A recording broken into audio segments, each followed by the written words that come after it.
Hey guys, welcome back to Vince-Vell Custom. So today I'm sharing with you a PrototypeZ NightWing Resin kit that I put together for someone. And it's a really great kit. It's a great starter kit for people. You know, if you're getting into the hobby and you just want to really just test your skills and get used to the hobby. If you're a parent that's got a son and daughter and you want them to try to get into the hobby, it's a really great kit. Goes together very well. There's really not that much paint work, not like a crazy masking.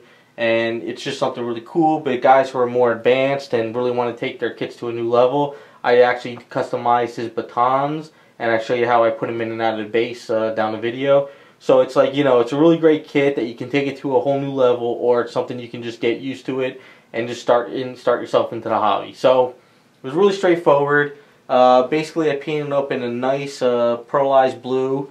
From that pearlized blue, I shadowed it with some shadowing gray. And I flatten it down, so you still get kind of like a sheen and shine to it, probably because my lights are really blaring at it. But it also gives the idea that it's kind of like a Batman type of like material. It's not just spandex, but maybe it's like a protective outfit as well. The blue on his outfit is straight out of a bottle. I think it's an electric blue from Citadel. I'm not really sure if they changed the name.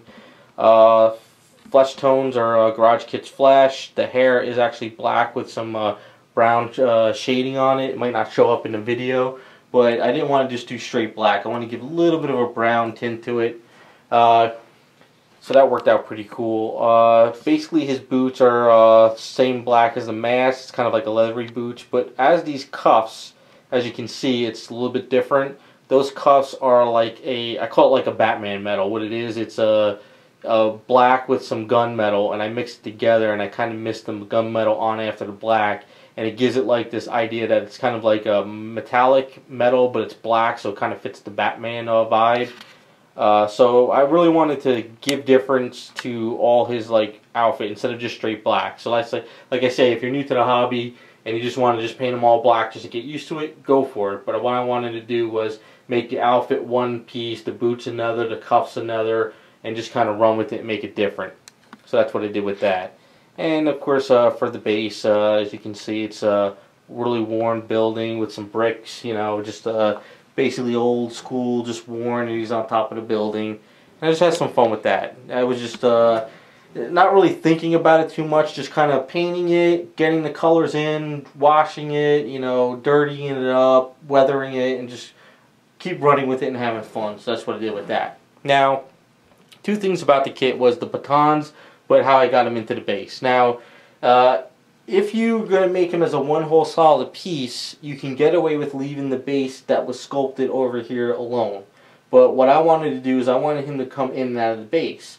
And he actually, his foot would hit this piece in here if you wanted to pull him up with a peg. So what I did was I drilled out all this base up in here. So I designed it where he comes in and out of the base with a peg. So as you can see, you got him a nice peg here, and I put the little metal square in there, and he goes in and out. Because he has a peg here. In my last video, I did a review on that, and he's got a peg here that goes into the top of the base. So as you can see up here, I filled this in up in here because he would have been two pegs going in, and I wanted him just to have one. So that's how I designed this Nightwing. So he goes in and out of the base really well. If I left this piece up here, the problem was every time I pulled out the foot, I was hitting it. So I had to go up further enough that I can lift it, the peg comes out, and he slides out, so it worked out pretty good. So that was that was the biggest problem with going in and out of the base. Then the next problem I had is his batons. Now, his batons that he came with were these two pieces here. Now, the problem is they go in there fine, but as I was putting them in, I didn't feel comfortable enough with just type some glue and then shipping it, and it would snap out.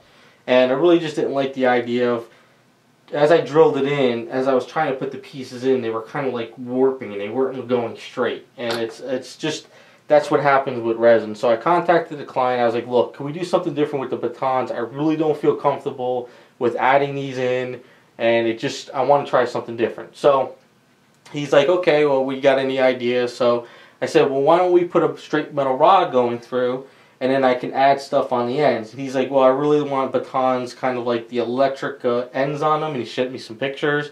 And I was like, well, I could kind of come up with a happy medium. So I said, why? But he also wanted to have it like, you know, bigger on the batons like this. So I said, all right, let me contact a friend. So Warren from Warren Resin is the metal guy. He does all the metal Wolverine claws. And so I went over to his house and said, look, I got this metal rod and I want to make batons. I said, do you have any ideas of how to kind of do it? So he's like, you can make like an extending baton where you get these aluminum pieces and you add the bigger one here and then another bigger one on top of that. So it's a huge metal rod that goes straight through the hand, and then what I did is the end, I glued those in and then I scored them. So he let me borrow a tool which is kind of like a pipe cutter. And what you do is you just put it on and you twist it and you can make lines in the metal. So if anyone wants to do this down the line, you just need to get yourself some of the hollow aluminum. You need to get a metal rod, brass rod like this, and then you can do it. So what I did was I drilled the hole, and I did this end first, and I put it through, and I put glue in there. But as I did it, I scored in with some my tools here, so this way when I put in the glue, this piece would actually stick in there really well. And then what I did is I added these pieces on this side, and then I scored it like this. It was easier that way. So this way, you know, you don't try to build your baton first and then you can't get it through the hand because you did both sides already big enough and the hole won't work. So you have to do one end, get it through, and then actually do this end afterwards. So I did that on both of them. And then what I did is I painted up in a shiny metal, you know, well, it's just a gloss black with some clear coat. It's kind of like, you know, got a texture to it. And the ends, I let this end stick out a little bit of the metal rod, and then I painted those in the like electric blue, like metallic, so it's kind of like they extend and they shrink for him, and basically he just has these really cool batons now that are perfectly straight, and it kind of fits the character. So it's just a little bit of an extra pop I gave him, a little bit of fun, and that's kind of what I came up with. So it's always good to talk to people in the hobby. Like I said, if you go to shows, you'll meet guys that are, you know, like Warren's a metal guy. I know guys that are all about predators. I know guys that are all about monsters. There's guys that, you know specific things like, you know, oil washes and just techniques. And you just talk to people and you can come up with some really cool things. So that's the cool thing about the hobby. That's why I always tell people, hit the shows. You never know what you're going to learn. So, and the last thing, since he comes in and out of the base, I always like to give people the kits a little bit of a extra pop for the bottom of the kit. Even though you don't see it, it's still nice to know that, you know, you got your metal plaque in there, and then I signed it and I put the felt pads up on the bottom. So I didn't just glue the metal, you know, the plaque onto it. I actually dremeled out the hole and then I glued it in, so it goes on pretty flat. So just a little bit of an extra pop to them. So that is the Nightwing Resin kit that I came up with for PrototypeZ. Hopefully you guys like the way he came out. A little bit of a pop to him.